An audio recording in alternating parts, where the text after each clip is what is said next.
Disclaimer before I tell this story. I'm not Jewish, and so I'm going to slaughter every Jewish term in this story. I apologize in advance. Sorry, I'm not sorry. So, I was never really big on celebrating my birthday, or my parents don't have anniversaries, nothing like that.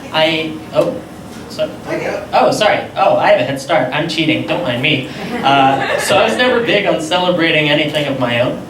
So anytime any friend of mine or distant relative has this excellent party that they're planning or some sort of event, I am right up on that shit. I just want to be there all the time, getting my groove on, whatever I'm doing, because I never really had much of a chance to do it when I was growing up.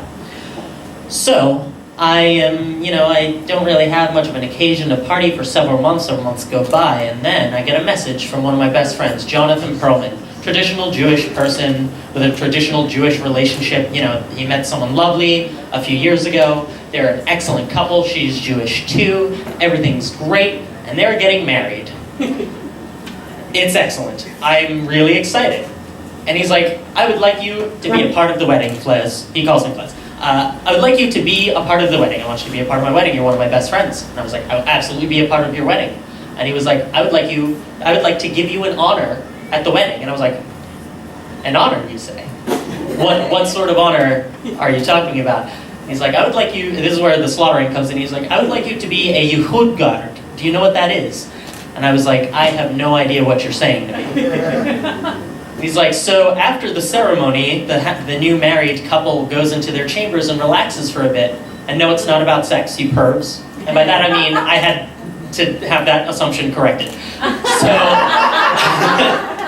So he's explaining that a Yehud guard is, so the couple retreats to their chamber, and there are one or two Yehud guards that prevent people from bothering them while they're in the chambers doing their relaxing thing. I'm like, all right, that sounds excellent. What do I do? He was like, dress up with the other Yehud guard, make something awesome, some sort of costume, some sort of theme, and bring some fake weapons. Here's something you should know about me. I have very, very few obsessions in my life. I love magic, I love dating, and I love fake weapons. They're one of my favorite things of all time ever.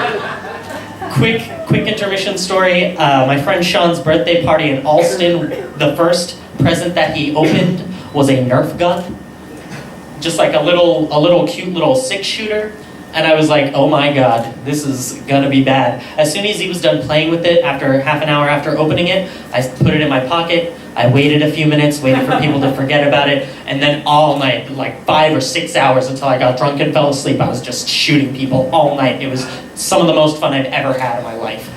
Back to this Yehud guard scenario. He tells me to bring a fake weapon, I was like, done.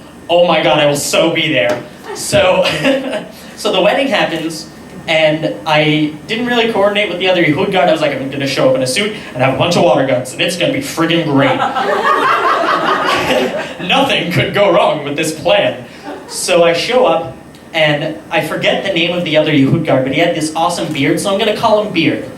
Beard shows up, and he has his giant water gun, and the whole ceremony happens, and they get married, and they go back into their chamber. And now we're up. We're guarding, and we have our sunglasses on, and mine have hearts and with little rhinestones around them. I'm such a badass. So I have my guard, and I'm at the ready. I'm like, no, none of you fuckers better come here. I'm gonna shoot you. So a couple people who are the troublemakers of the party, they show up. We shoot them. Everything's great. And then a couple more people show up, and then I turned to Beard, and I was like, none of that was really satisfying. I just really want to nail someone right in the face and get their whole suit wet, just get someone really, really excellently. And he's like, all right, that sounds like a great plan. A few minutes go by, I hear nothing in the bedroom door, or chambers, whatever it is, no one's coming up, and I was like, all right, get at the ready, I have a feeling someone's coming up, and we're turned to each other, we hear someone come up the stairs, we turn and we blast them, and it's the bride. The couple had left the room when I was discussing my plan with Beard because we were slacking. And I didn't realize that she had forgot something, so she comes up and we blast her, and she was like, I don't know why I didn't see that coming. And so we rejoin the party. I forget what this part is called, but like dinner happens, I forget what it's called, but now all of the people at the party are like offering tributes to the married couple. They're like up on chairs and then they get down and people do performances. I forget the Jewish term for it. And so a bunch of people do their various things. I go up and I start dancing the way that the groom does because he has a very specific way of, and he always does one of those. And I'm about to finish my dance, and the bride grabs her glass of water and throws it in my face, and I freeze. And I was like, I guess I should have seen that coming.